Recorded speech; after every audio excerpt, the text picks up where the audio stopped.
Segundo Simposio Internacional de Teoría de Arte Contemporáneo, Arte y Ciudad, Políticas para el Arte Público, más una pregunta que una respuesta. ¿Cuáles pueden ser las relaciones entre el arte y las ciudades? Evidentemente, el tema que se ha venido tratando en las distintas mesas de este simposio. Hoy hemos oído hablar de las políticas para el arte público, en principio, de las políticas entendidas en un sentido estricto, quizás estrecho, como gestión y administración, como las estrategias que propicien y hagan posible el arte como algo público. Pero quizá habría que dar un paso atrás y preguntarnos más bien si no toda la relación entre arte y ciudad es ya una relación política. Preguntarnos también si la misma relación entre el artista y su arte, y hay que subrayar el posesivo, su arte, no es también inevitablemente una relación política. Bueno es que el tema sea el arte y la ciudad y no el artista y la ciudad, pero si así hubiera sido, sería imposible no recordar aquí la platónica expulsión de los artistas, de los poetas, es decir, de los productores de obras, expulsión del espacio civil y del campo urbano a la vez, que no son necesariamente lo mismo.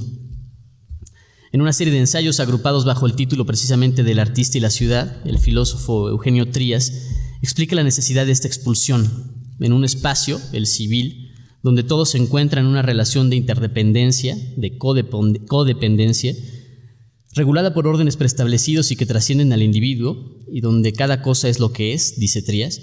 Hay uno, el artista, que, usemos este término con todas sus implicaciones, se yergue y nos presenta, nos entrega su propia obra, resultado de un impulso erótico poético, dice Trías también.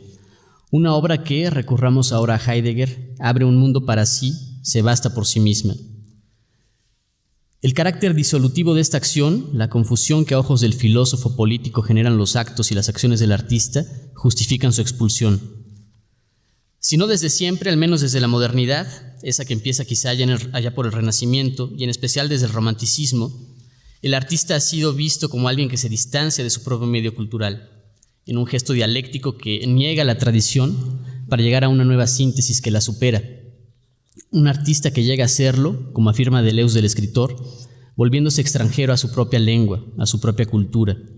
Artista es hoy crítico, contestatario, radical, y por eso disolutivo de todo orden social y de toda cultura preestablecida. Se habló aquí en estos días del problema del consenso, del sensus communis, el sentido común. Caben aquí muchas preguntas. ¿Alguna vez, más allá de los libros, el consenso ha sido resultado de un acuerdo libremente asumido entre iguales?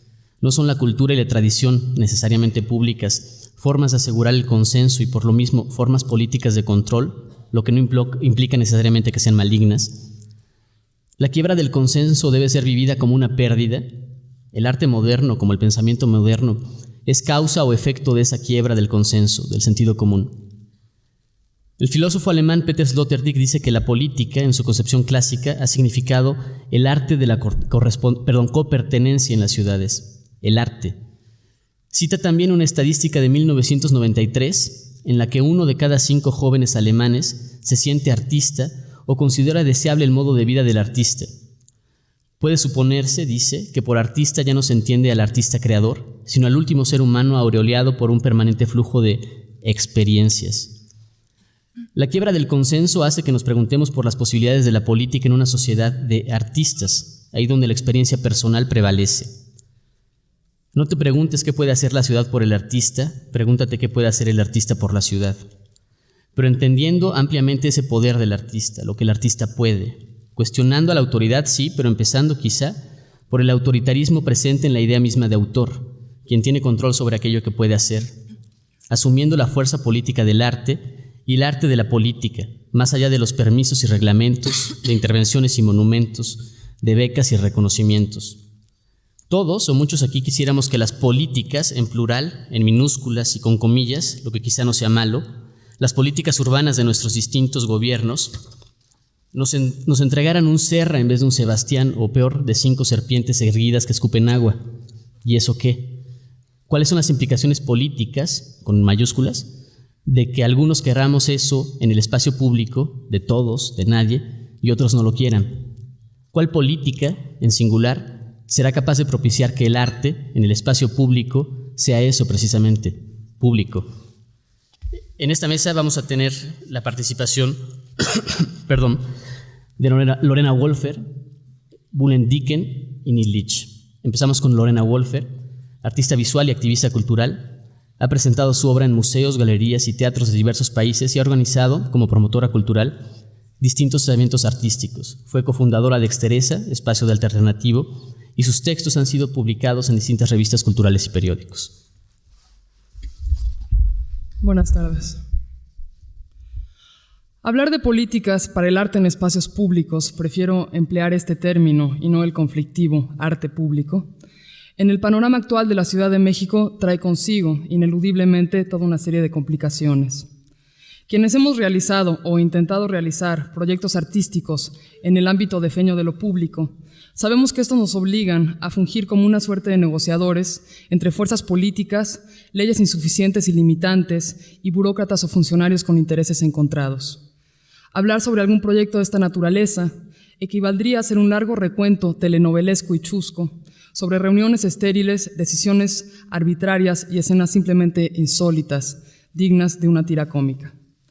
Los proyectos a los que me refiero no son precisamente la muestra de esculturas en el Paseo de la Reforma, sino distintos trabajos cuya génesis parte del contexto en el que son presentados y cuyo objetivo es establecer un diálogo con ese espacio determinado.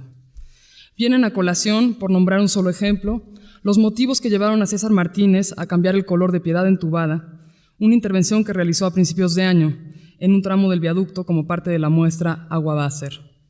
Por medio de una azul intervención pictórica, César pretendía trazar lo que antiguamente fuera el paso del Río de la Piedad. Sin embargo, después de más de un año de negociaciones, algunos funcionarios del gobierno del Distrito Federal lo invitaron a cambiar el color propuesto, argumentando que este, entre comillas, evocaba tintes partidistas. Así, la intervención que hoy puede apreciarse en el viaducto es de un tono verde aqua. ¿Podemos ver la primera imagen del video? En palabras del artista, un color que más bien remite al que emplean en escuelas secundarias, a pasamanos para niños o a baños públicos. Y esta es solo una de tantas historias de cómo funcionarios, podemos pasar a la siguiente, y o leyes han transformado voluntaria o involuntariamente propuestas de arte en espacios públicos. Pasamos a la siguiente. Gracias. Pero para discutir acerca del papel del arte en espacios públicos en esta ciudad, debemos, a mi juicio y en primera instancia, abordar la compleja conformación de nuestro espacio público. Como ya se ha discutido ya en las mesas anteriores, el conjunto de territorios que conforman este término no está necesariamente establecido, delimitado ni reglamentado, y no existen estándares para determinar la calidad de un espacio público frente a otro. En oposición al planteamiento de los espacios públicos como aquellos en los que todos podemos ser incluidos y tolerados, urbanistas y sociólogos han argumentado que quizás estos jamás han sido del dominio público y que en cambio han sido espacios parroquiales.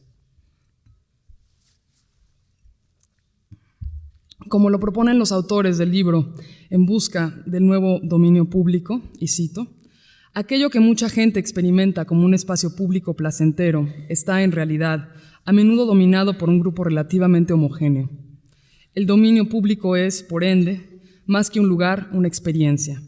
Uno experimenta este espacio como dominio público porque uno no pertenece a ese grupo dominante específico. En la Ciudad de México, desde la proliferación desmedida de publicidad exterior hasta la construcción de casas privadas en reservas ecológicas, la frontera entre aquello que llamamos espacio público y espacio privado se establece día a día y varía de un momento a otro. La ausencia histórica de una ley, y se ha dicho mucho aquí, que regule la publicidad exterior, por poner un solo ejemplo, es una muestra dramática del vacío legislativo que existe en este renglón. Los espacios públicos de la Ciudad de México son áreas de interacción altamente conflictivas, casi siempre definidas por el comercio y el consumo, que cumplen con un amplio abanico de funciones privadas. Pero ¿cómo podría ser de otra forma si es precisamente en la conformación de una urbe donde se representan claramente las inequidades que subsisten en su sociedad? Si miramos el espacio público como un medio a través del cual pueden construirse ideas sobre la ciudadanía y la pertenencia a una ciudad, como lo plantea Lynn Staeli y Talbert Thompson en su artículo Citizenship, Community and Struggles for Public Space, la conformación de la Ciudad de México no es más que un mapa de las realidades sociales, económicas y políticas de sus habitantes.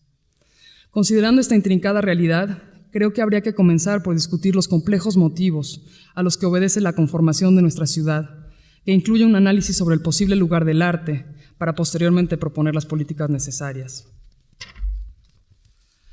Es verdad que en la Ciudad de México no existen políticas adecuadas para el arte en espacios públicos y que por ello a menudo resulta cuasi heroico desarrollar proyectos en ese contexto. Pero no se trata de arbitrariamente imponer políticas para el arte, sino de considerarlo como un factor fundamental y necesario dentro de un replanteamiento del espacio público. No propongo crear organizaciones como el Toronto Public Space Committee, dedicado, entre comillas, a la democratización del espacio público, principalmente a través del lanzamiento de campañas publicitarias, sino entender al arte como una forma de interpretación, que no de decoración, de nuestra urbe, en discusiones mucho más amplias sobre políticas necesarias para la ciudad. Desde hace más de un año, Saúl Villa, mi colaborador en el proyecto La Belleza está en la calle, y yo, hemos discutido las problemáticas del espacio público y el lugar que el arte contemporáneo puede o debe ocupar en este. Las innumerables reuniones que al respecto hemos sostenido con funcionarios públicos, artistas, curadores, urbanistas, arquitectos, empresarios e incluso diputados, y los casi inexistentes resultados que se derivaron de ellas, me han demostrado que cualquier consideración sobre el arte en espacios públicos debe necesariamente realizarse dentro de discusiones sobre la conformación de nuestra urbe y no independiente de estas. En un intento por ahondar en el tema, Saúl y yo incluso organizamos el coloquio público, presentado en la Sala de Arte Público Siqueiros y coordinado también por el arquitecto Arturo Ortiz en julio del 2002, en el que participaron desde artistas hasta empresarios. A partir de mis experiencias y de las numerosas interrogantes que se plantearon en el coloquio público, estoy convencida de que insistir en proponer políticas diseñadas única y específicamente para el arte en espacios públicos no solo resultaría un esfuerzo fútil, sino que requeriría tomar en cuenta otra suerte de consideraciones aparentemente básicas. ¿A qué nos referimos cuando hablamos de arte en espacios públicos? ¿De qué expresiones artísticas estamos hablando? ¿Producidas por qué artistas? ¿Avaladas por quién? ¿Dirigidas a qué públicos? Si algunos de los proyectos más valiosos desarrollados en la arena del espacio público han sido presentados ahí, entre otras cosas, para escapar a los procesos de legitimación del mundo del arte y para dirigirse a públicos más heterogéneos que aquellos que asisten a inauguraciones, no se perpetuarían y reproducirían esos mismos patrones propios de los espacios artísticos establecidos en la creación de una comisión o una institución dedicada al arte en espacios públicos. Y lo más importante, en caso de desarrollar políticas para el arte en espacios públicos, ¿cómo garantizar que sean inclusivas de una gama heterogénea de manifestaciones? No me cabe la menor duda sobre la pertinencia y necesidad de forjar ciertas propuestas de arte en espacios públicos que actúen como recursos catalizadores y provocadores y que induzcan a la reflexión sobre la ciudad en que vivimos y sus complejidades. Sin embargo, tomando en cuenta las problemáticas antes mencionadas y reticente a entrar en discusiones limitadas sobre políticas específicas para el arte en espacios públicos, prefiero simplemente hablar de algunos proyectos. Estos trabajos han logrado establecer un refrescante diálogo con el contexto en el que se presentan y, por extensión, con las comunidades que lo habitan o transitan. Ante la realidad de que los espacios dedicados al arte contemporáneo, gubernamentales y privados, atienden la demanda de una minoría extrema, dichas propuestas proponen revertir esa tendencia, exponiendo el arte a diversos públicos y comunidades, volviéndolos parte de la reflexión artística. Cada vez estoy más convencida de que los proyectos en y para espacios públicos deben realizarse de manera independiente y autogestiva, sin oficios gubernamentales, permisos delegacionales ni certificados artísticos oficiales, y que tal vez esta sea una de las formas más efectivas para transformar ciertos espacios públicos en dominios públicos. En este sentido, quiero referirme a las obras de algunos grafiteros locales, como El Humo, El Escape o El Cráter. Como un arte contestatario de intervención urbana, el grafite es una herramienta expresiva no domesticada que genera numerosas narrativas y estéticas. El autor de The Art of Getting Over Graffiti at the Millennium y artista público como se autonombra Stephen Powers, Dice, entre comillas, lo que vendo no son en realidad productos, sino vapores, que en el habla de hip hoperos se refiere a una imagen pública. Es en ese sentido que me interesa el graffiti, como una forma de presentación pública de ciertos sectores, a menudo invisibles de la sociedad. ¿Podemos poner la siguiente imagen del video? No solo me atraen algunos de los trabajos realmente espléndidos de estos grafiteros, como el Humo, miembro del crew DNC, las iniciales para Diseñando Nueva Cultura, que entiende y utiliza el graffiti como una herramienta contemporánea para reinterpretar y recuperar la historia, sino el hecho de que los grafiteros se apropian y bautizan el espacio público, y a menudo el espacio privado también, como su principal espacio de presentación. Es verdad, el graffiti puede ser visto como una imposición, pero también lo son el arte público oficial y el llamado branding o logotipificación de la ciudad. La diferencia con este último, sin embargo, es que el graffiti no está dedicado, como asevera Powers, a vendernos productos. La siguiente imagen, por favor. Quienes transitamos por la ciudad hemos advertido la cada vez más evidente comercialización del espacio público por parte de empresas y transnacionales. Las vallas para publicidad exterior hoy cubren numerosas bardas y muros. La nomenclatura de las calles en la delegación Miguel Hidalgo ha sido privatizada con logotipos de Coca-Cola y los policías en Insurgentes se erigen dentro de módulos azules de Pepsi. Frente a este fenómeno, la toma de espacios por parte de grafiteros y de los llamados Billboard Liberators o liberadores espectaculares, quienes trabajan con o intervienen en publicidad exterior, no solo resulta refrescante, sino en mi opinión necesaria. La siguiente imagen.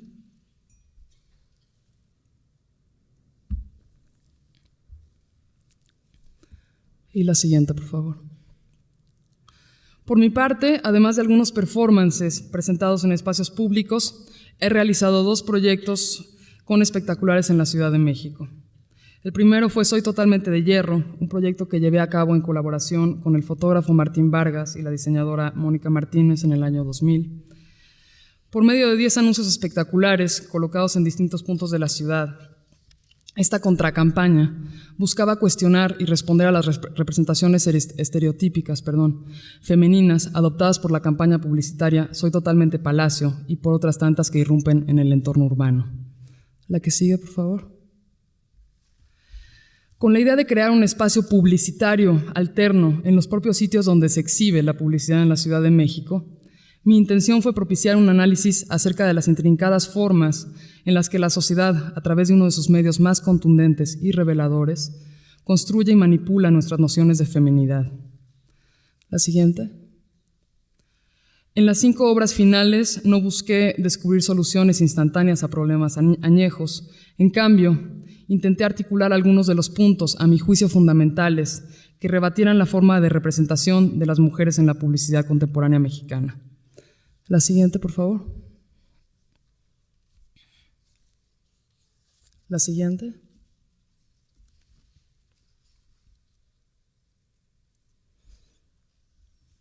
La siguiente. Durante los 2 meses de exhibición de los espectaculares, las reacciones fueron numerosas y también asombrosas.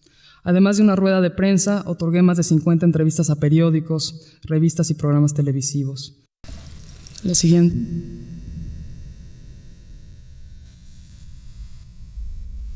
La siguiente.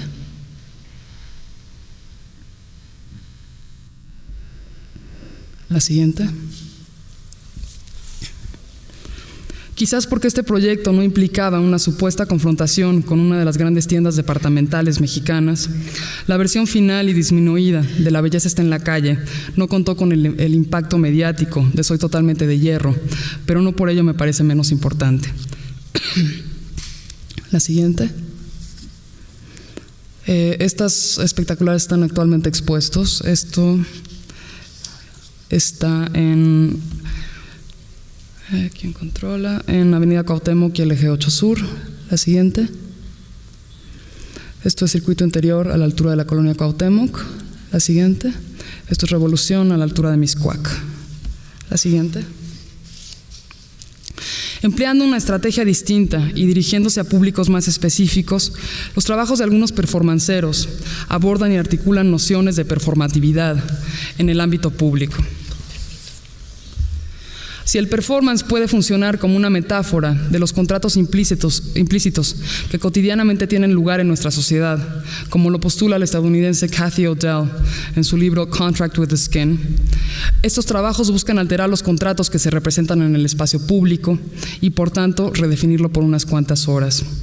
Me refiero a la obra de artistas como Emma Villanueva. La primera diapositiva, por favor. Performancera harto incomprendida por el mundo del arte, tanto por las temáticas que aborda y los formatos que utiliza, como por el hecho de que sus trabajos desafían la idea de que el arte es una comodidad dirigida por y para unos cuantos, y que frecuentemente se salen de los espacios tradicionales del arte para hacer uso del espacio público. En su performance pasionaria, Emma, vistiendo un pequeño bikini negro y rojo y con el resto del cuerpo pintado de esos mismos colores, caminó desde el Metro Zapata hasta la UNAM cuando nuestra máxima casa de estudios estaba resguardada por la policía. La siguiente. Mientras la sociedad mexicana se dividía entre los ultras, los moderados y los definitivamente anti-CGH, Emma salió a la calle a plantear y defender su propio punto de vista. En su camino, la performancera le pidió a la gente que manifestara sobre su cuerpo sus opiniones respecto de la huelga en la UNAM. En ese largo y cansado recorrido, la siguiente, Emma utilizó su cuerpo, objeto metasexualizado por ella misma, como portador o recipiente del conflicto de la UNAM. A través de volantes que repartió entre su público, la performancera estableció que no era integrante del CGH, pero que como estudiante de la UNAM no volvería a sus aulas hasta que se cumplieran los puntos del pliego petitorio del CGH. Emma incluso confrontó a los policías directamente, quizás de una manera más efectiva que el propio CGH, intentando entregarles volantes y ante su reticencia a tomarlos, metiéndoselos en los bolsillos. Las cámaras de televisión y reporteros, cazando la última noticia del conflicto, transformaron este performance en la noticia del día. La siguiente.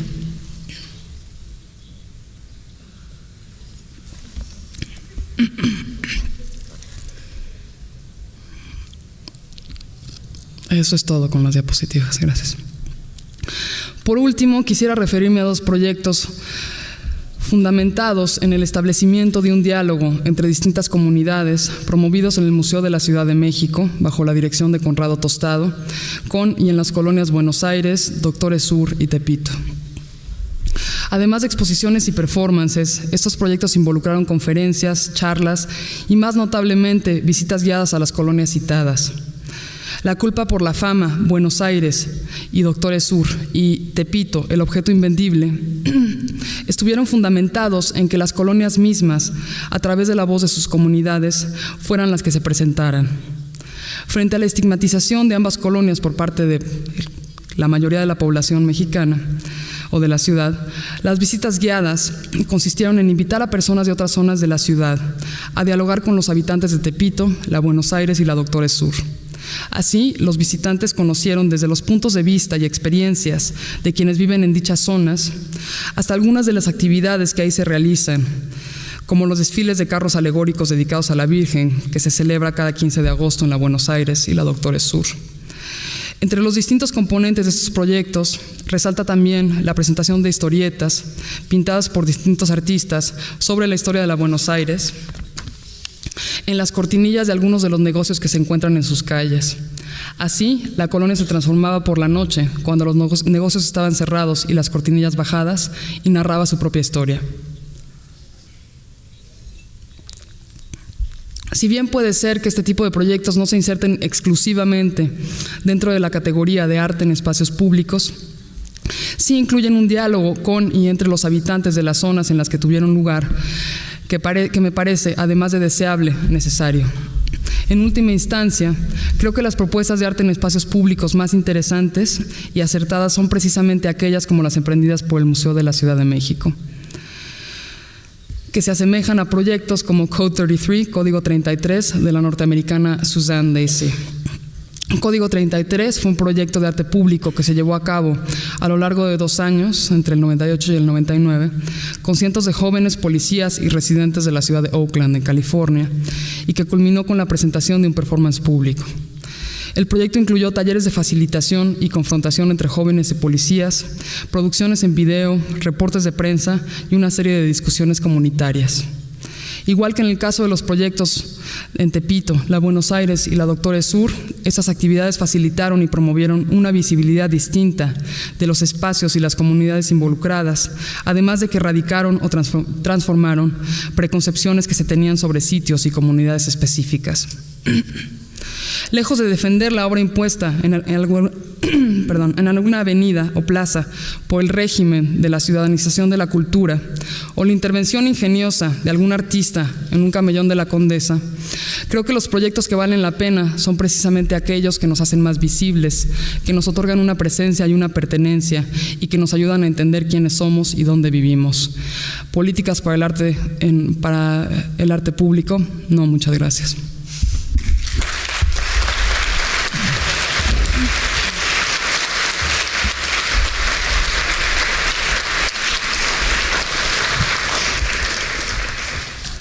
Muchas gracias a Lorena Wolfer. Continuamos con Bullen Dicken, graduado en planeación urbana en la Aarhus School of Architecture de Dinamarca.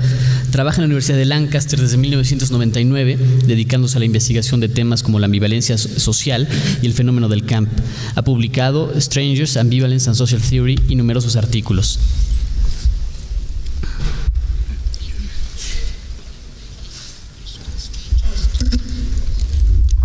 Thank you.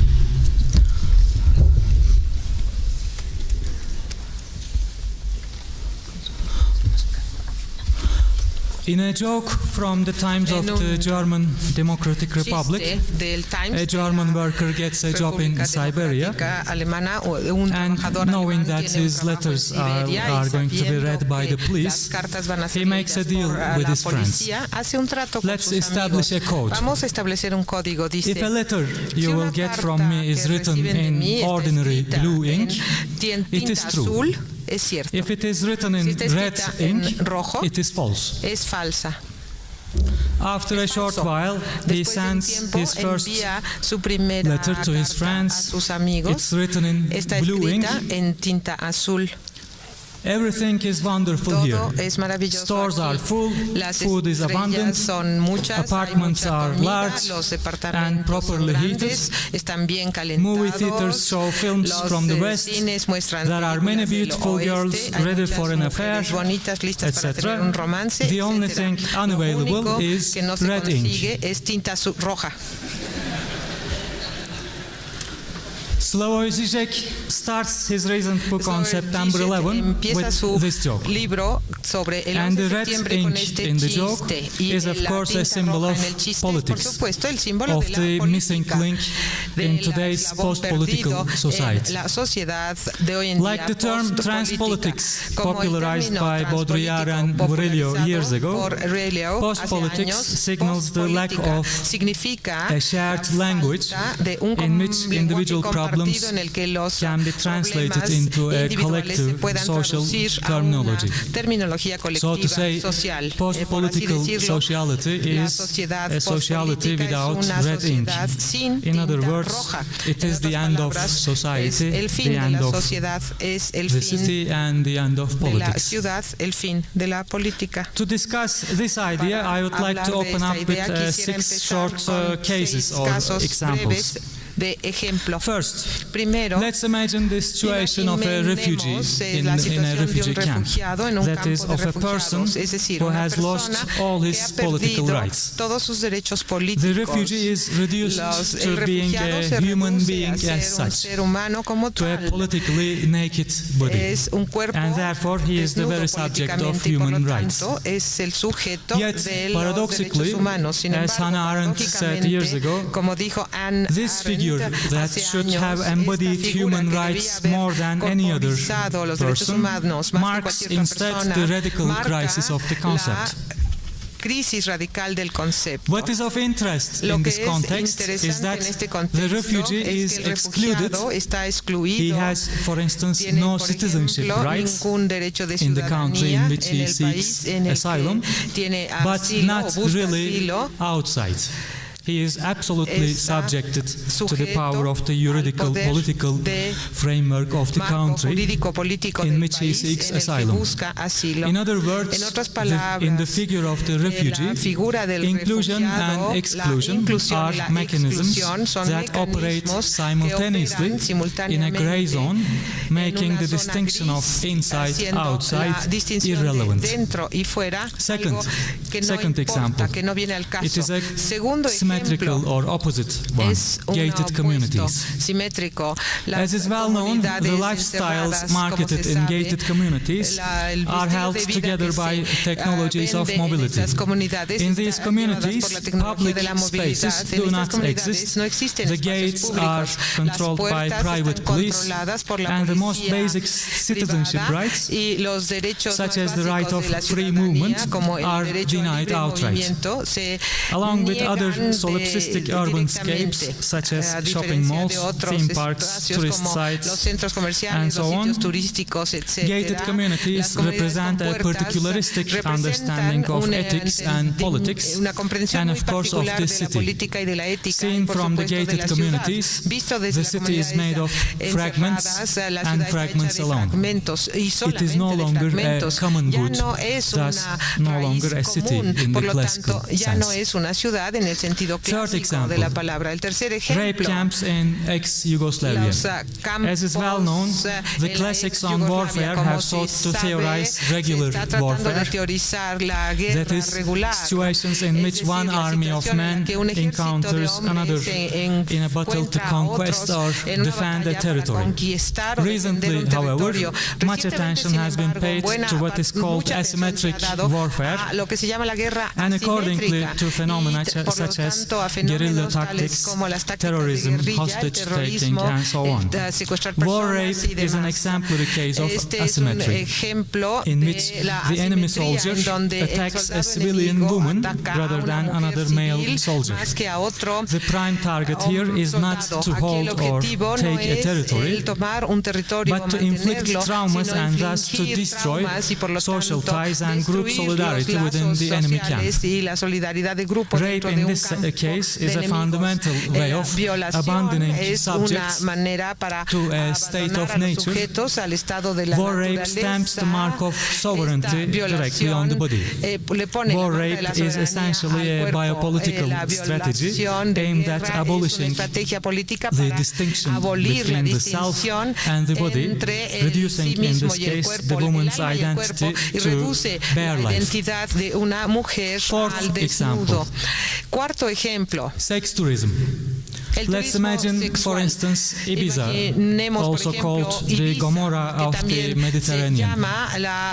What attracts the tourist to Ibiza is a combination of music, cheap drug, and sex, plus sun and the sea. A carnivalesque mixture away from the constraints of daily life. A site in which it is made infinitely easy to experience a temporary metamorphosis, a transformation from the citizen into a naked body in search of enjoyment. This transformation, of course, is not less biopolitical than that of women in rape camps. The same biopolitical process is experienced as repression in one context, while it is embraced as liberation in the other. However, the diagram of power is in both cases the same. In both cases, form of life is suspended in a biopolitical metamorphosis. Example 5. The standard situation of being watched by the Big Brother. This can of course take place everywhere, in Los Angeles ghettos, in the airports, or in the shopping mall. The point in this context is that technologies of surveillance do not recognize a person as a citizen, but as a biological body, or even as body tissues. To use Deleuze's concept, one is not an individual with respect to these technologies of control, but, as I will develop in the following, a individual, which means that bare life, biological life, is at the very center of the city today, at the place hitherto occupied by the normalized, disciplined citizen. Even when we refer to environment, human rights and other sacred values of our time, we refer to the biological, biopolitical body of man. And the last example, the popular reality TV show Big Brother, which is no doubt a radically new version, a tragic-comic reversal of Orwell's Big Brother. Whereas social life was hitherto defined in terms of democratic rights and duties, today, with increasing privatization and with the demise of panopticism, society increasingly turns into a spectacle. When society loses the weight once attributed to it by Durkheim, that is, when society no longer can repress or promise salvation for individuals, it can only be staged as a spectacle, as a simulacrum of a society that still somehow exists, masking the anxieties that follow the disappearance of society and the privatization of issues related to politics. In this new form of sociality, anxiety seems to arise not from being watched by Big Brother, but from the prospect of not being exposed to the other's gaze at all. The spectacle becomes the only guarantee for the existence of a society around the individual. Further, the actors in reality TV are perceived either as fascinating objects of desire or as disgusting abjects. And needless to say, biological bare life is nothing else than the juxtaposition of the object and object in a zone of indistinction, a gray zone of ambivalence in which reality and spectacle become indistinguishable. In this threshold, the city is dissolved into a state of nature, and to quote Hobbes, man becomes a wolf. What these 6 examples or cases share in common is the following. Firstly, in all of them, the political subject is produced in a zone of indistinction that makes differences such as biological, cultural, natural, social, irrelevant. In all the examples, the distinctions between private, public, exclusion, inclusion, civilization, barbarism, inside, outside, tend to disappear. Secondly, in all the examples, what is politicized is the bare life of the naked person. In other words, the principle of sociality is no longer the city. Historically, the city has been imagined as a disciplinary space entranced by walls, originating in an act of inclusion-exclusion. However, the underlying fantasy behind contemporary urban life is that the city is an unpredictable and dangerous site of survival, an indistinctive urban jungle. This brings us to Giorgio Agamben's primary claim that the concentration camp as the prototype of zones of indistinction is the hidden matrix of the modern. It's nomos. As is well known in political philosophy, Carl Schmitt argued that the nomos of the earth is constituted through linking localization and order to each other. Order is conceptualized in spatial terms as homes, towns, nations, and so on. Outside, disorder reigns. But there is an ambiguity in this. In the state of exception, the link between localization localization and order breaks down. The concentration camp emerged when the unlocalizable, the state of exception, was granted a permanent and visible localization, signaling the advent of the political space of modernity itself. With the camp as a permanent space of exception to an order without localization, that is the state of exception in which law is suspended, there corresponds a localization without order. The localization of the unlaw within law transforms society and the city into an unbounded and dislocated biopolitical space. The camp, in this sense, signals that the state of exception has become the rule, illuminating how sovereignty works and how political space is constructed. In other words, the camp illustrates a logic writ large. In Søren Kierkegaard's words, the exception explains the general as well as itself. The camp was originally an exceptional, excluded space, enclosed and surrounded with secrecy. However, the production of bare life, that is, life stripped of form and value, is gradually extended beyond the walls of the concentration camp today as the inside-outside distinctions disappear. It is important in this context to recall that sovereignty works through an act of abandonment, an act of abandoning subjects, reducing them to bare life. Bare life is the life of the homo sacer, which belongs to humans insofar as it cannot be sacrificed, but at the same time does not belong to it insofar as it can be killed without the commission of homicide. The homo sacer is inscribed in a zone of indistinction situated between the Greek zoe, the natural life common to humans, gods and animals, and the bios, which is the life proper to humans, as Aristotle said. Now let's go back to the camp. The Nazi concentration camp is an obvious example of Hobbes' state of nature. Reduced to animal existence, the inmates had no other concerns than survival. The camp was placed outside the rule of law. The guards could punish the prisoners randomly without taking any consequences for their actions. However, the exclusion of the Jews, the Gypsies and other enemies took place from within the realm of law.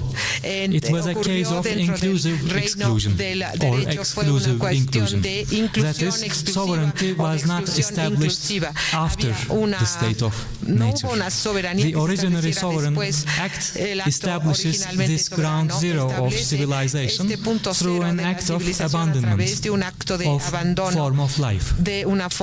Significantly in this context, modern sovereignty does not only work according to the disciplinary logic of exclusion. Disciplinary confinement and thus exclusion and normalization, which Foucault mentioned, constitute only one of the three spatial principles embodied in the camp. The camp is, to be sure, a disciplinary space, but also a space of control organized according to the logic of flows, manifesting another biopolitical paradigm. Control does not demand the delimitation of movement, but rather abstraction and speed. Significantly, in the Nazi camp, there was no space for rest, reflection and comfort. Work, finding something to eat and survival were parts of a daily battle, which meant that the prisoners were in permanent movement. What interrupted their controlled flow was terror. In contrast to discipline and control, which operate respectively in terms of enclosure and flow, terror functions against the background of uncertainty, insecurity and unsafety. The inmate of the camp could be hit at any time by the guards' anger, the greatest terror being, of course, the showers. Terror immobilizes through fear. It is thus disciplinary without the spatial confinement of discipline and the functional regularity of flows. In this context, mobility and its ever-increasing significance in contemporary societies is a central issue. In today's control societies, one no longer moves from one closed site to another, but is subjected to free-floating, nomadic forms of control. Inclusion and exclusion thus take place through continuous mobile forms of surveillance, whereas discipline works as an instrument of immobilization. Post-panoptic forms of power target the conduct of mobile subjects. Neither demanding nor promising normalization, they engage in a preemptive risk management. The city as a complex technological artifact illuminates the logic of control. No doubt that the systems of control are urban phenomena, yet this might be misleading because the conventional city no longer exists. The contemporary city is no longer founded on the divide between the inside and the outside. The city of control is Rem Koolhaas's fractal generic city, which cannot be measured in dimensions. With Derrida, the city of control cannot be whole. With Baudrillard, it cannot be real, and with Murillo, it cannot be there.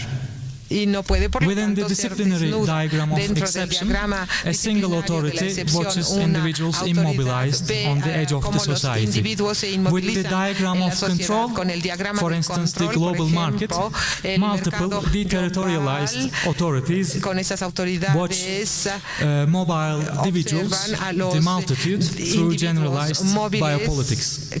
Yet control is prone to immanent problems. The complex global interdependencies of flows bring forth immanent dangers. As Deleuze wrote, the nightmares of the disciplinary society were entropy, that is, lack of centralized coordination, and sabotage, or opposition.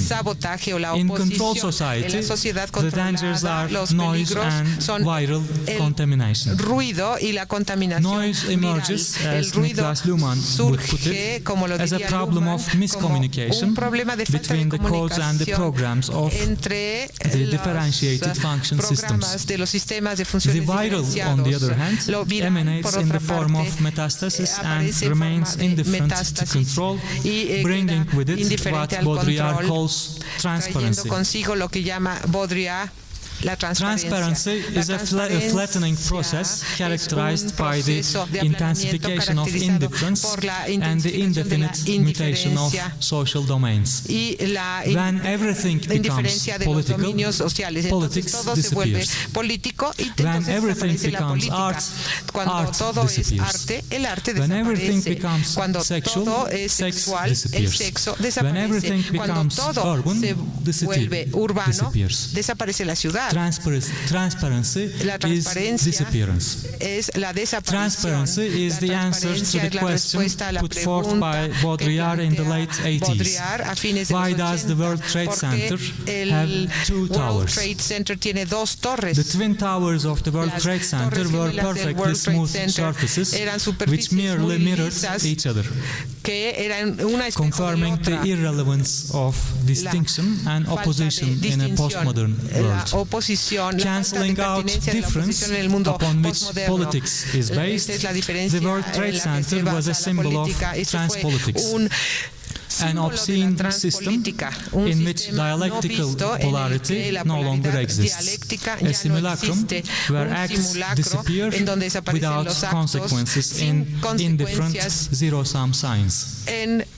Yet, for all that, transpolitics is not a peaceful order. The foreclosure of the political and the implosion of the social provoke new obscene forms of violence, terror, which is not a product of a clash between antagonistic passions, but the product of indifferent forces. Small wonder that it is terrorism, naked violence, which demolished the World Trade Center. Trans politics and terror mirror each other in a smooth space of indistinction. That is, they are the twin faces of the contemporary control society. Bin Laden, created by the CIA and wanted by the FBI, versus state terror.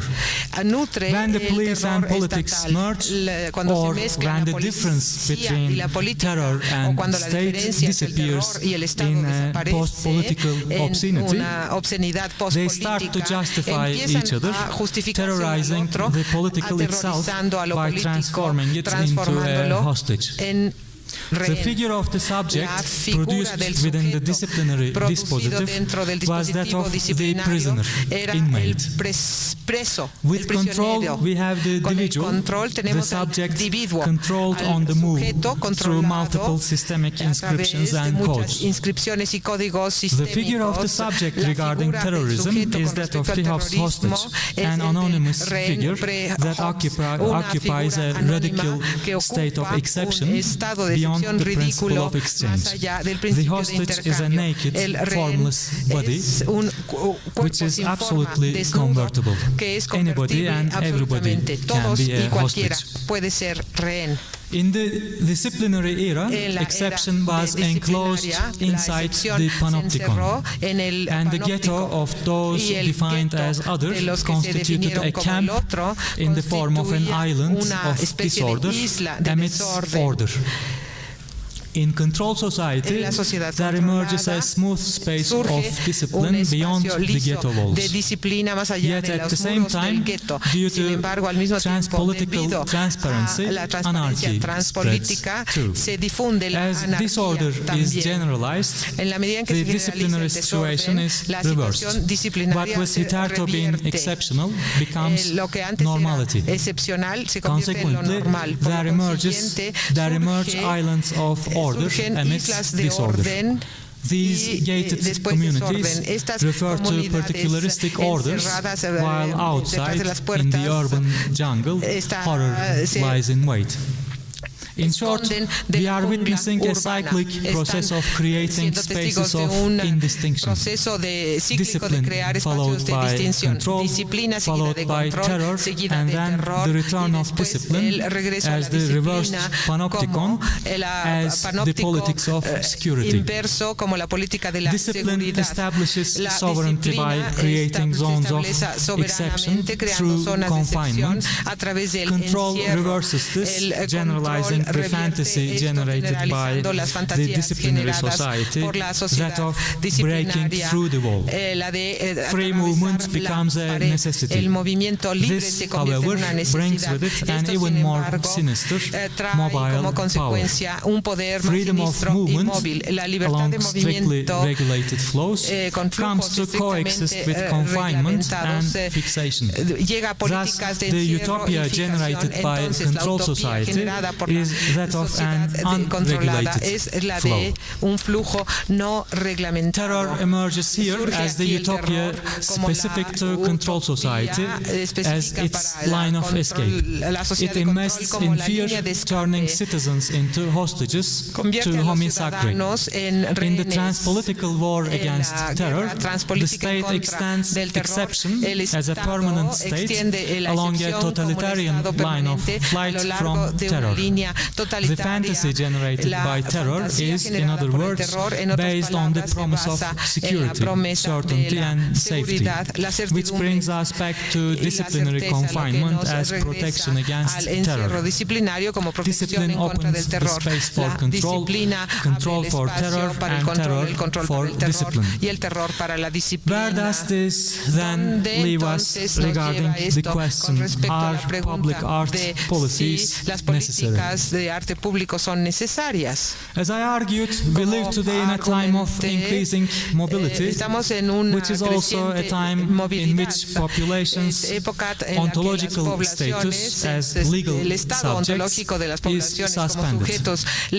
Concomitantly, the location of UNLAW, state of exception, within law tends to transform the urban space into a biopolitical space in which modern political categories such as right, left, private, public, absolutism, democracy, etc. are entering into a post-political zone of indistinction and thereby dissolving. Even more fundamental a question is thus, how is it possible to reinvent politics and the police? Regarding aesthetic approaches in this context, the camp does not bring with it good news. Hitherto, the artistic critique of capitalism has emphasized ideas such as hybridity, nomadism, subversion, and transgression against power. Post-structuralist French philosophy, for instance, loudly and proudly opposed capitalism and power with an aesthetic critique, nomadism versus sedentariness, situationism versus the society of spectacle, and so on. The problem today, however, is that aesthetic critique seems to be accommodated by power, which itself goes nomadic in the space of flows. As Luc Boltanski and Yves Chiapello argue, while the social critique of capitalism has been silenced, since the 1970s, capitalism has found new forms of legitimization in the aesthetic critique itself, followed by a transfer of competencies from leftist radicalism toward management. The aesthetic critique has, in other words, dissolved into a post-Fordist normativity, as the notion of creativity has been recoded in terms of flexibility and difference has been commercialized. This is, needless to say, also the point at which the aesthetic approach itself should be re-evaluated in relation to the city and public life. It is significant in this context that the aestheticists' design ideologies of new urbanism have hitherto justified the post-political reality of the camp.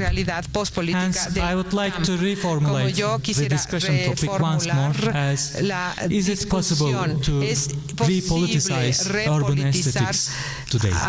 Or is it possible to reinvent the city as a common good? Or is it possible to return from the camps and to repeat the old Marxist question, what is to be done if return is impossible? ¿Qué podemos hacer si es imposible regresar? Gracias.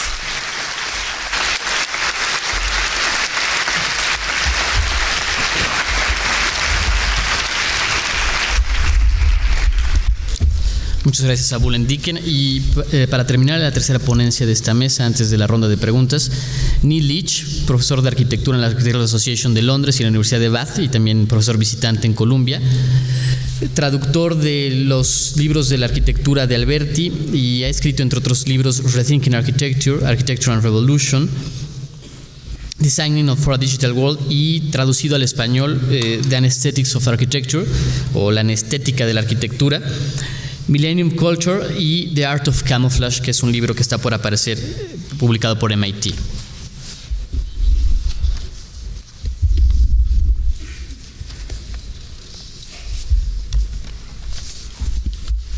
Thank you. Can I have the slides, please? Las diapositivas, por favor.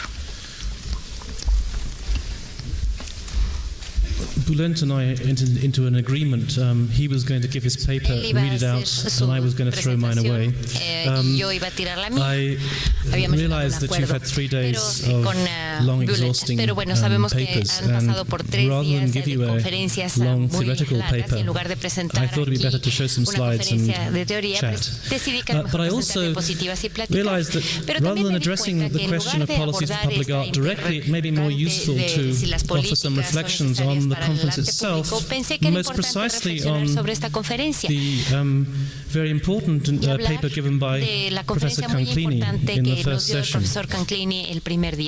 I want to stress here that I have great respect for Professor Canclini, even though I disagree with him. One of my PhD students has been working on his notion of hybridity.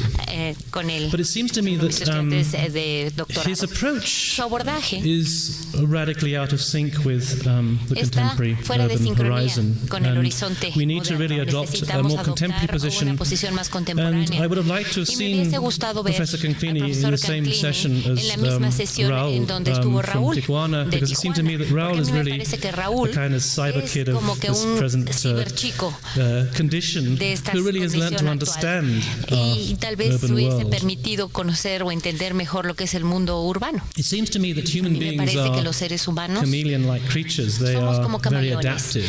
This is a comment that Walter Benjamin made about modernity, how human beings adapted to the modern situation. And it seems to me that they are adapting once more to not the postmodern situation, but what goes beyond that, postmodern perhaps. So I want to address today the question of camouflage, of a kind of visual tactic that is a bit more sophisticated than the spectacle and the discourse of the spectacle can allow for. In a sense, the point about the camouflage, the tactical camouflage, without going into much detail, is it is not a simple, straightforward operation. If one were to take the example of women in Iran who were forced to wear the burqa, they may wear the burqa, but beneath the burqa they can remain resistant and subversive. So camouflage is in a sense a double tactic. It is about surrender in the first instance in order to, as it were, survive. It's a sacrificial tactic that is all premised on survival. But I also want to inflect into my paper today a few comments about the extraordinary house of Louis Barragan that we visited this morning. It's what I would describe as a perfect aesthetic cocoon. But more than that, it seems to sort of offer an example of the strange overlap that often appears between the aesthetic and the religious and the erotic. It seemed to me, at least, there was something deeply erotic about that house, and I want to explore that notion towards the end. Next slide, please. But let me first start by commenting on the spectacle. My book on anesthetics was really addressing the question of the spectacle. And it was one that when I was teaching in Columbia, New York in 1999, and when the book had first been published, and it was one that got me into a bit of trouble. In a sense, this was a book addressed to the avant-garde, but using the tools, the theories of the avant-garde in order to critique that avant-garde. But I had written it from what I would like to think was a position within the avant-garde. Strangely, the architects in New York were very nervous about this critique. They all claimed it was not me that I should be attacked, it was not them that I should be attacking, and they actually pointed towards Hani Rashid, although I don't think Hani is guilty. And curiously, it was Kenneth Frampton who took me on board and sort of took me into the fold, and I didn't want to be perceived as part of his camp at all. Anyway, let me just briefly give you a synopsis of what the book was about, and I could sum it up with this particular slide. Now, this slide may seem to you possibly to have been taken on January the 1st or July the 4th or July the 14th or November the 5th. It may at first appear as though it is a fireworks display, a celebration celebration. Una celebración de fuegos but in fact, artificiales, pero de it's hecho an image of es una imagen de the first night of la activities primera noche over de actividades Iraq, en Irak, en Bagdad, in the en la first guerra Gulf War. del Golfo. The first Gulf War. La primera guerra del Golfo, dice, bueno.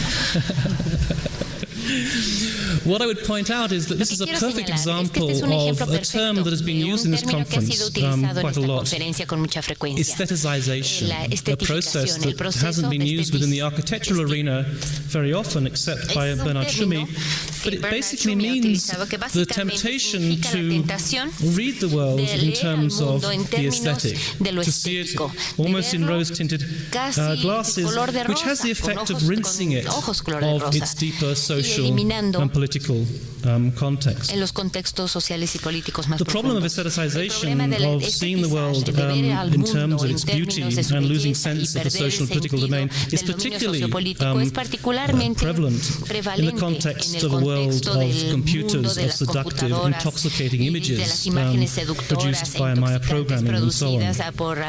Next slide, please. The book explores how the city itself can be a model of how this intoxication can happen, how the city, by bombarding you with sensory sensations, can induce a form of intoxication. And I argue through the surrealists and the situationists that particular argument.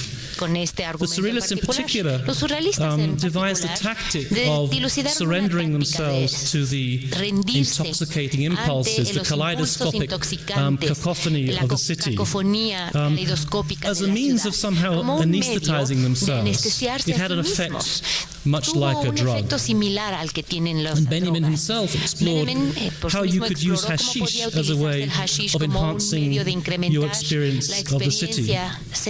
I myself, while I was teaching in New York, would regularly go to the top of the bar, or the bar at the top of the building on the left, which is sadly no longer there, which from where, after two margaritas, the whole of New York would turn into this twinkling sea of lights, a beautiful aesthetic condition.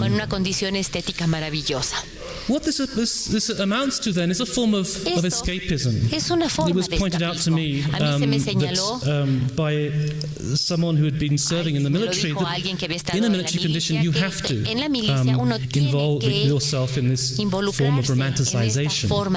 This form of aestheticization in order to survive. But it seemed to me that while, in a sense, this critique was, in some sense, valid, I mean, architects, after all, have this tendency from Piranesi onwards to romanticize the world. Piranesi's images of prisons are not real prisons, they are romantic prisons. It seems to me, nonetheless, that one had to somehow get beyond this Baudrillardian viewpoint, this negative approach towards the aesthetic. After all, architects are involved with images the whole time. So I've tried to, as a tactic, begin to sort of look at how one can find the social within the aesthetic realm in a different way. There are problems in a sense with Baudrillard in that he fails to distinguish between good and bad aesthetics, good and bad designs, and he also fails to understand the possibility of the aesthetic realm as a mechanism of identification. I want to explore then today just briefly how the aesthetic realm has a positive social role to play as a mechanism of identification. In a sense, I'm taking up the challenge of Frederick Jameson, who is more optimistic than most commentators on postmodernity, and who comments that while within postmodernity we have entered a world in which everything is co-opted into images and commodities, maybe this realm of the image is somewhat Janus-faced. It is Janus-faced because it is part of the problem, but also potentially the way out. What we need today is to develop a viable form of aesthetic expression that, as it were, reinscribes the individual in society and overcomes the alienation, the homogenizing placelessness of contemporary society. I would want to argue that those processes are already in evidence in the Eso work ya es of evidente en Raúl el and other trabajo de young Raúl architects. y de Next algunos slide, otros please. jóvenes arquitectos. La que sigue, por favor. Much of my work has been based on the observations of insects. It's perhaps no coincidence that Jacques Lacan's own essay on identity on the mirror stage was itself based on observations on a very important article by Roger Caillois about mimetic insects. Sobre los insectos miméticos, aquellos que se mimetizan. What I want to stress about these creatures is that this process of adaptation to their environment is itself premised on a form of survival. Algo Next slide, fundamentado please. en la sobrevivencia. Whether it's by reflecting light or changing color or simply hiding, camouflaging oneself. Next slide, please. A través del camuflaje lograr ocultarse within the environment. This is a shrimp that has become invisible against its backdrop, as indeed was the very first slide. Next slide, please. Un camuflaje con el fondo. Una vez más tenemos otro ejemplo de camuflaje. And whether the animals are y ya sea que los trying to animales avoid estén intentando being attacked or are themselves trying to attack, o a su vez ocultarse para poder both mechanisms are convertirse a en form predadores, of survival instinct. estos mecanismos responden al mecanismo de supervivencia. Theodore Adorno has commented that this tendency to want to blend into one's environment con el entorno circundante as a tactic of survival como táctica de supervivencia, is something that humans have que los inherited seres from humanos animals. hemos heredado de los When animales. you catch an animal in Cuando the se atrapa un headlights of your animal car at con night, los faros it will del automóvil freeze. en la noche, el It animal will se congela, se queda pretend to be paralizado dead. y It pretenderá will estar become muerto, inanimate, se va a like the world volver around it. inanimado como el mundo But not que in lo order to be circunda. dead, but Pero rather no para in morir, order sino to más bien survive. para poder It sobrevivir. is a form Es of una forma de sacrifice, of survival sacrificio, tactic. una And táctica according to de Adorno, supervivencia. De human acuerdo beings con O'Donnell, los seres also humanos have inherited también this han tendency heredado to esta freeze when tendencia they de are in a congelarse state cuando of están panic, en when un they are estado de under pánico, threat. cuando Next se slide, ven please. amenazados. Human beings, to some Los seres extent, then, humanos, en cierta medida, resemble se chameleons. parecen a los They tend camaleones, to adapt, tienden a to assimilate to their asimilarse surroundings, con and su they tend to entorno, y adapt tienden a in adaptarse. primarily a visual register. Primero, en The el chameleon registro is a visual, el creature camaleón es una that is unable criatura to que no hear puede or smell very well, but has o a tener un buen phenomenally olfato, sophisticated visual capacity. tiene una capacidad visual muy sofisticada. What is important about Lo the importante chameleon del is that it camaleón doesn't necessarily es que no always want to necesariamente siempre blend in quiere with its environment. mezclarse con el It entorno either will circundante. go green Hay veces que in se order pone to be color verde like para to blend in parecerse with its green environment, or it al will entorno verde grow a more circundante, vibrant o color. va a It will desarrollar un color turn mucho yellow más vibrante, in es order decir, se vuelve to amarillo stand out para from its sobresalir environment. del entorno que lo rodea. Here are Aquí a couple of chameleons tenemos un who are par de fighting, camaleones que and están luchando. the guy on the right is El clearly de la winning. derecha obviamente está ganando. What happens is they Lo que see who sucede gets most yellow, and then the one es el eventually amarillo. concedes aesthetic Y defeat luego and ya goes green again el and slinks verde off. dice sí, yo ya perdí For some reason, desde el it punto de always vista del reminds me of color y entonces two ya se women at a vuelve cocktail verde. party Se wearing the parecen same a las dress. mujeres en las fiestas de cóctel cuando llevan el mismo vestido.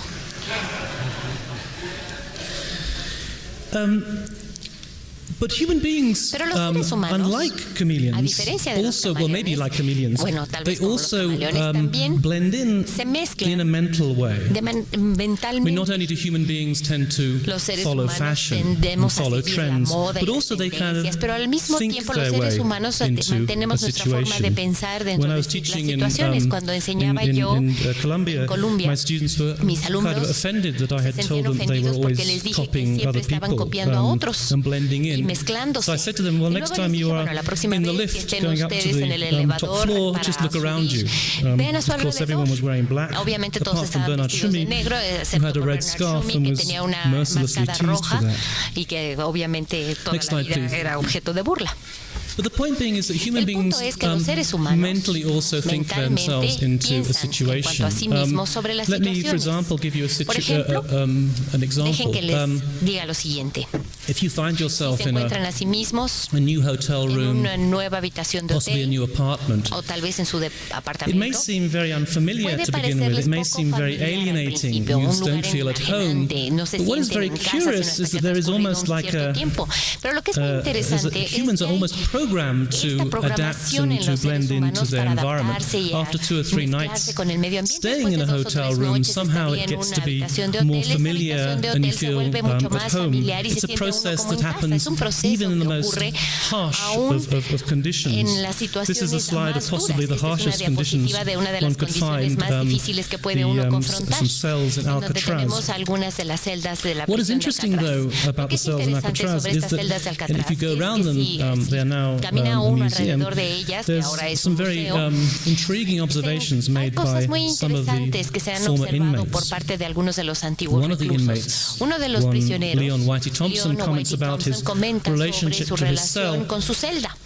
After a while, Después I got to know de every un mark tiempo, in that cell. yo conocía todas las And like marcas en esa I celda. became part of Y it, yo me convertí and en it parte de became la celda part of y me. la celda se convirtió en parte And de when mí. I came back in the Cuando evening, una I couldn't noche regresé a imagine mi celda, going no back podía to yo another imaginar cell regresar a because it otra was celda like going diferente back porque to an hubiese old sido como friend. el regresar a mi propia celda era como Well, the answer regresar for hacia un architects is amigo. not to design Los cells like Alcatraz no because it debemos doesn't matter. diseñar celdas Anybody como will adapt Alcatraz to them and porque, bueno, assimilate to them finalmente la gente and se va a find themselves at adaptar home a there. esas celdas The que se answer is to sentirán como try en and casa. No, devise debemos tratar de a form of encontrar architecture that will una lend itself to arquitectura this que se process preste of a assimilation. este proceso de asimilación Walter más Benjamin fácilmente. talks about Benjamin a condition habla of de la sensuous condición de la correspondence. correspondencia sensual. And that, I think, is a kind of Y creo que interesting este es approach to un take abordaje towards interesante architecture as a en la possibility arquitectura, como of una posibilidad providing de a social role proporcionar un in, papel o desempeñar un papel social in overcoming the alienation of para contemporary sobreponerse society a la by enajenación creating de a la kind of sociedad, sensuous creando state of un oneness. estado Next slide, please. sensorial. This slide of Narcissus seems to me Esta crucial to imagen try de and understand Narciso creo que es what I'm crucial saying. para explicar a lo que me refiero. The image of Narcissus imagen de is not Narciso necessarily such a negative one. No necesariamente es negativa. Narcissism has El had a bad narcisismo press tuvo muy recently. malas But as Herbert prensa Marcuse últimamente, comments, pero con los comentarios de Marcuse, Narcissus in this condition Narciso en is su in condición a state of está en un existential oneness. de He is totally sort of bonded recogimiento, in his está environment. unido, In fact, so vinculado much con su so that eventually he ambiente, becomes tanto one with that así environment, que he se convierte dies, en uno con and then, ese according to entorno, legend, muere, y de acuerdo a con la flower leyenda, called the Narcissus grows up where he has flor, el died. narciso, nace en el lugar donde Freud has an falleció. interesting remark to make about Hay un comentario muy our interesante situation when we que are hacer sobre la in the situación nirvana of the womb. Cuando estamos Life, en el when we vientre are de in las the womb, madres. La is a vida state en el of vientre es un blissful, estado perpetual bliss. We are kept warm, we are kept continua, cozy, estamos calientes, we are fed. cómodos, se nos alimenta. But then, Pero luego, suddenly a disaster occurs. repentinamente ocurre un We are desastre. thrown out of this Somos environment arrojados fuera de into este a entorno world in which it is hacia cold, un when we mundo have to donde hace frío, find our own en food, donde we have tenemos que to encontrar nuestro propio give alimento papers and conferences. y tenemos And que dar life conferencias. La vida life for Freud after that is Freud, después continually de eso, downhill. continuamente es colina human abajo. beings Y are los seres humanos conditioned by han the sido continual condicionados desire por el to deseo return to continuo this de regresar nirvana a este of the womb, nirvana del this vientre state materno, of el oneness, estado de maravilla, de of every tension being relaxed, and a state of eliminación being de at one with toda the world. tensión y entonces I want poder to ser suggest that if unos one con el thinks uno con about el this mundo. image Cuando of pensamos en esta Narcissus, imagen de Narciso, gazing at a two-dimensional observando reflection of ese himself reflejo bidimensional de sí in mismo this pool of en water, este estanque, if one imagines that not as si a uno two-dimensional imagina esto no como pond, but a una three-dimensional representación bidimensional, environment, sino como un one can, entorno as it were, tridimensional, conceive of a puede notion entonces uno of concebir an este aesthetic concepto cocoon de una in which one is in some capullo senses estético que hasta cierto re-evoking punto that está sense of oneness reevocando that este comes sentido de, from the nirvana of the de womb, where maravilla you are in al every nirvana, place en reflected donde by uno a kind of aesthetic taste that obtiene el reflejo conforms to de your este own estado estético. predilection. This was the sort of experience I felt when I was Esta es la experiencia in Louis que tuve Barragan's cuando house estuve en la casa de this Luis morning. Barragán esta mañana. But Narcissus also becomes an emblem for a process of identification. For identification is always about the reflection of seeing the reflection of the self in the other. And it seems to me, therefore, it also begins to explain the necessity of being able to see yourself in your own environment. It also begins to explain that possibly the logic of branding, of seeing oneself in consumerist products, is not as negative as people like Guy Debord would have supposed. Next slide, please. The second slide, which is in a sense crucial to my presentation today, is this one of Saint Teresa, the statue of Saint Teresa by Bernini, which has provoked quite a lot of theoretical debate, particularly by Jacques Lacan and Georges Bataille. The problem, in a sense, is that although this is clearly a deeply religious statue about Saint Teresa having her ecstasies or raptures, as she called them, it seems to have a slightly erotic feel to it. And certainly, if you read St. Teresa's own autobiography, you will find a sort of language that seems slightly ill at ease with a religious moment. She talks about how in these raptures or ecstasies, she is moaning and how the shaft of the Lord is coming into her and so on. Now, Jacques Lacan somewhat overstates the case and makes some very explicit comparisons. Clearly, he says you only have to look at the statue by Bernini to see that Teresa is having an orgasm. Georges Bataille, on the other hand, is far more circumspect. He does observe that the case of a certain nun who, having come out of the convent and getting married, discovered that what she thought were these ecstasies, in fact, were indeed orgasms. But he makes the case that one should never be very cautious about collapsing the religious into the erotic. The religious should never be reduced to the erotic, nor the erotic elevated to the religious. Nonetheless, he observes there is a certain similarity about what happens in this moment. It is about surrendering oneself, about giving oneself over to the other in order to live on through the other. It is a form of sacrifice. Now, I would want to suggest that this a religious moment that is itself, in some senses, to do with a kind of form of emotional bonding, almost the erotic as well, could be extended into the aesthetic. One could see within the aesthetic realm the possibility of a form of engagement, a form of belonging, a form of attachment, a form of inscribing oneself in the world that somehow echoed the sense of attachment that comes out of a religious sense, or indeed a sense of being in love with someone. And let me just remind you that the prisoner in Alcatraz referred to his cell as being like an old friend. Now, the sense of the aesthetic being connected to the religious, I mean, if you only have to go around Louis Barragan's house to go and see the kind of clear, to my mind, the very clear connections between that. One only has to go to a Catholic Mass to hear the highly aestheticized environment, the singing of the choir, the incense, the visual imagery, to realize how the aesthetic lends itself to promoting a religious sense of devotion. But I want to focus now on the way in which, in some senses, the erotic shares something with the aesthetic, that both are forms of connections, forms of attachment, forms of belonging.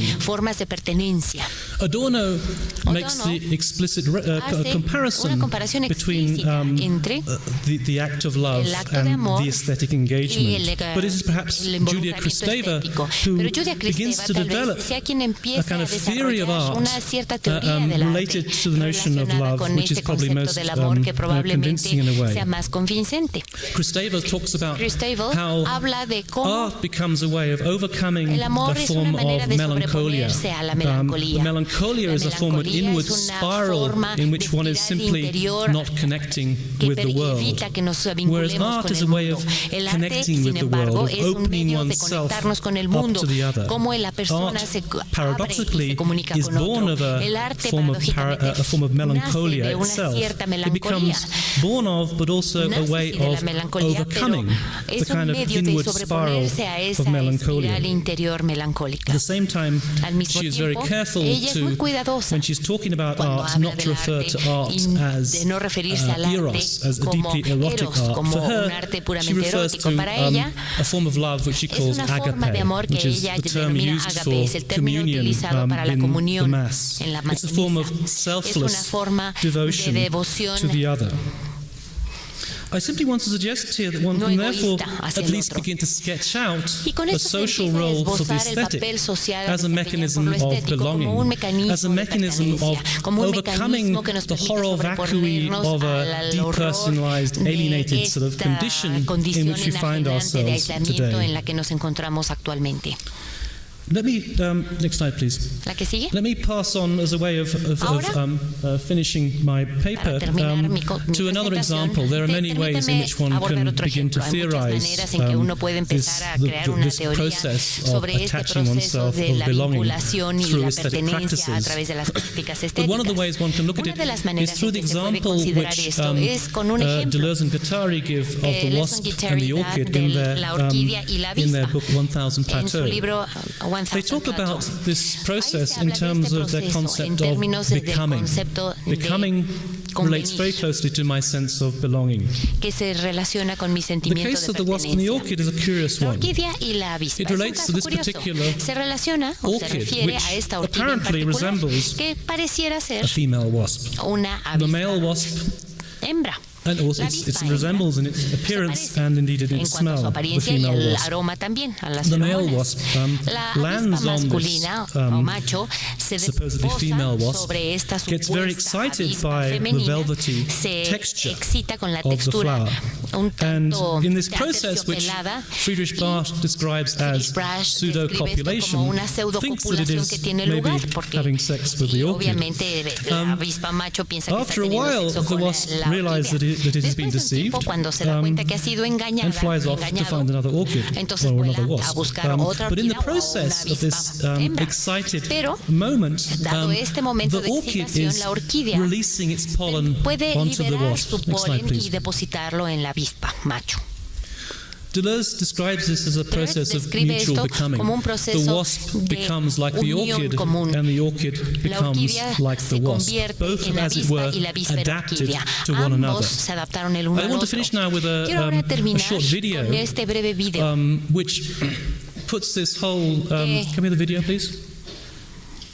Puts this whole moment, explains it in a rather beautiful and elegant way. I should point out that this actually is not the right orchid. This is a purple orchid. But as you watch this video, I think you can begin to sort of sense what to my mind is a deeply erotic moment.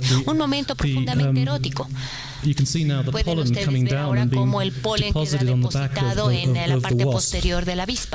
I want to suggest that this metaphor of the wasp and the orchid is actually a very good metaphor for understanding and describing the kind of relationship between individuals and their aesthetic cocoons in their spaces of the contemporary society, particularly a society which has become increasingly nomadic, in which it is continually sort of moving from one space to another, and then touching down. It may be that this kind of beautiful image and deeply kind of erotic image.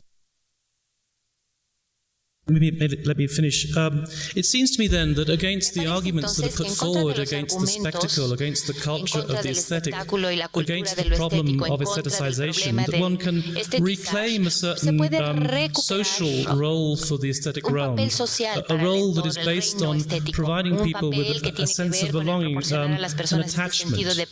Now, I'm not claiming that all architecture should be like that, nor am I claiming that all art should be like that. It may be that art or architecture could be about alienation equally. I'm simply pointing out that for a certain type of architecture, there is a kind of a way of operating in which one can see the possibility of a kind of refuge, of a haven, of a state of kind of being finding oneself at one with the world, which, as it were, is a way of precisely overcoming a state in which of alienation, in which the traditional mechanisms of belonging, religion, the family, and so on, are beginning to fragment, and in which a society in which we are increasingly sort of mobile and shifting around. Let me finish that point. Thank you. Y voy a terminar en ese punto. Gracias.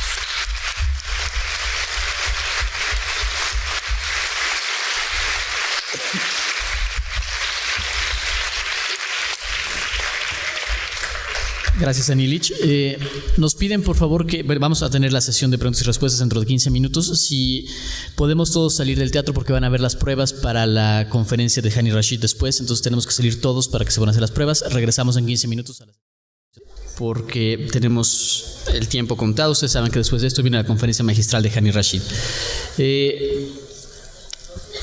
Antes de preguntarle a cualquiera entre el público, a ver si tiene alguna pregunta sobre lo que hemos oído esta tarde en esta última mesa del simposio de parte de los tres ponentes, me parece interesante simplemente retomar un poco esta idea que a partir de lo que dijo Bullen de un cuerpo social o un cuerpo político disuelto y tal vez irremediablemente disuelto, nos lanza a pensar en otros cuerpos individuales, cuerpos sueltos, cuerpos desnudos, controlados y vigilados como en un campo donde la visión se vuelve el motivo de control predominante, y esto contrastarlo también o ponerlo en juego con lo que al principio nos decía Lorena acerca de pensar el arte en los espacios públicos más que el arte público. Esta cuestión sigue, creo que, abierta,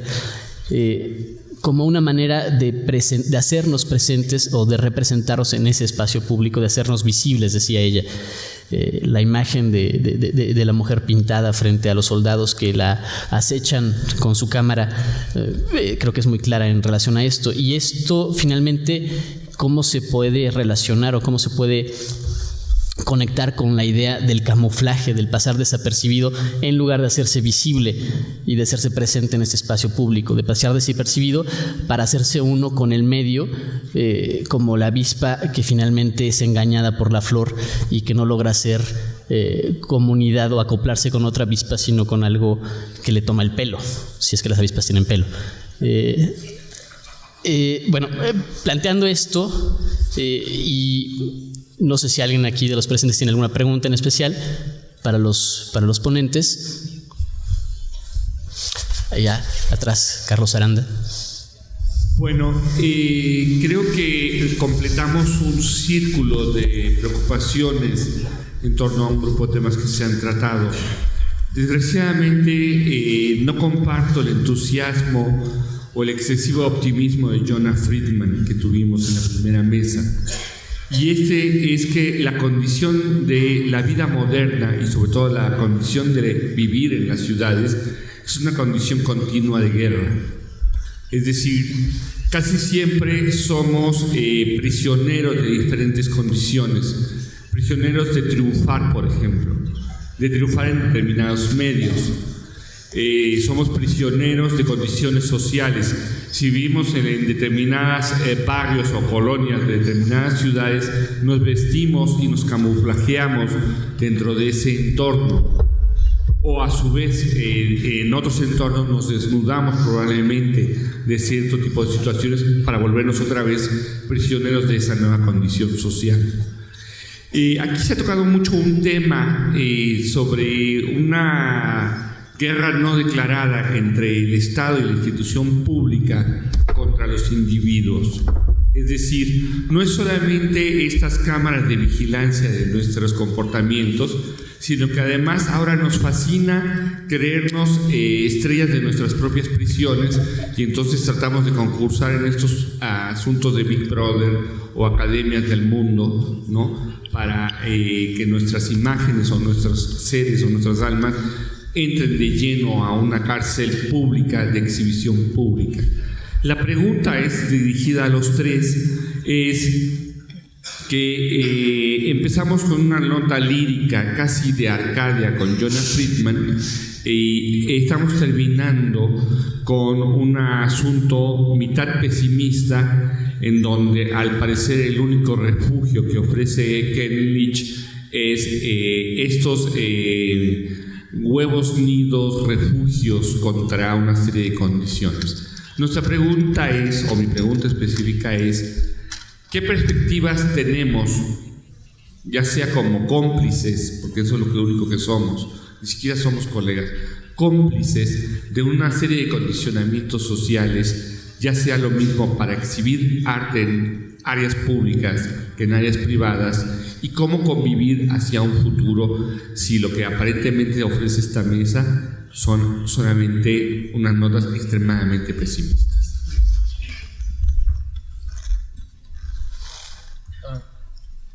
If you want to start. I hope I wasn't being pessimistic. Ojalá yo no haya sido pesimista. I'm really optimistic. Yo soy más bien optimista. But I do think that one has to be aware of. Tiene que estar consciente. One has to be aware of the problem. To my mind, I'm not offering a solution, but I think that if you're aware of a problem, it becomes a different type of problem, one by which you are no longer trapped, but one with which you can deal. So I believe that human beings will survive. I think they're programmed to survive. I think cities will survive. We have to simply devise the tactics of engaging and finding a viable form of operation. But I'm not pessimistic. I'm sorry if I gave that impression. Pesimista, perdón si di esa impresión. Yeah. Okay. Thanks for Gracias this. I'm hearing the Spanish story. Estaba yo oyendo el español. Thanks for this interesting, por su though expected question. I think about this metaphor of war. I wasn't here the first day. I don't know if we are in continuous war or peace. I would actually say. To me, it seems to me that the distinction between war and peace has disappeared. That is rather my point, I guess. It is so difficult to make a distinction, to make that distinction in the growing state of sphere of exception in which we are living, which is precisely my point of departure. All theory, including social theory and architectural theory, have based themselves on the distinctions which I'm talking about. Regarding social theory, a new starting point is necessary. It is what I'm saying, which is indistinction. Regarding architectural theory, we have the same problem. It is very difficult to me, after having been 2 days to Mexico, for instance, I'm being taken care of every hour like a child, because it is very dangerous outside. You know, where is the city, where is the forest here? That's why I'm speaking of an indistinct concept, urban jungle, which is Mexico City to me today. But we don't really have a theory of, we don't have concepts based on indistinctions rather than distinctions. And this applies to questions such as optimism, pessimism, etc. as well. I etcétera también. I would say I'm an optimist, pessimist, or pessimistic optimist, or whatever, you know. We need new concepts, both in trivial ways, but also in theoretical aspects. What is to be done? I think it is first and foremost most necessary to re-evaluate what we have considered liberation, for instance. As you started by mentioning, we long operated with a dichotomy, opposition between the individual and the state. But today this opposition doesn't explain anything. After Margaret Thatcher has declared that there is no such thing as society in the new world disorder, you know. Individuals are missing society, are missing the panopticon, I would say. Today the problem is reversed. We are suffering from not the state repressing us, big brothers, etc. We are suffering from sort of freedom. We are free to choose, but we are constantly told that we are also responsible for the consequences of our choices. And the worst of it is we are alone in being responsible for our choices, etc. So goes the neoliberal narration, which makes it very difficult to talk about something we share, which includes the city as well. My point is, in this enlarging zone of indistinction, we are increasingly having difficulties with talking about something we share. This applies to the city as a common good, as a public space, but this applies to our ideological discussions as well. We are very obsessed with the idea of difference, for instance, but we forget the same. Not that I'm a modernist, but I'm suggesting that, okay, we have heard this talk of difference, multiplicity, diversity. Instead of trying to use it as a tool of criticism alone, let's take it as a point of departure. We live in a Deleuzian ontology of multiplicities, diversities, heterogeneities. This is the starting point. I accept this ontology. But precisely in this ontology, it becomes problematic to find out how then we can speak of something common, to reinvent the same, which is the basis for the city. And politics is, I think, on our agenda. So in this, I would search for a possible way out. Según esto, buscaría yo una salida.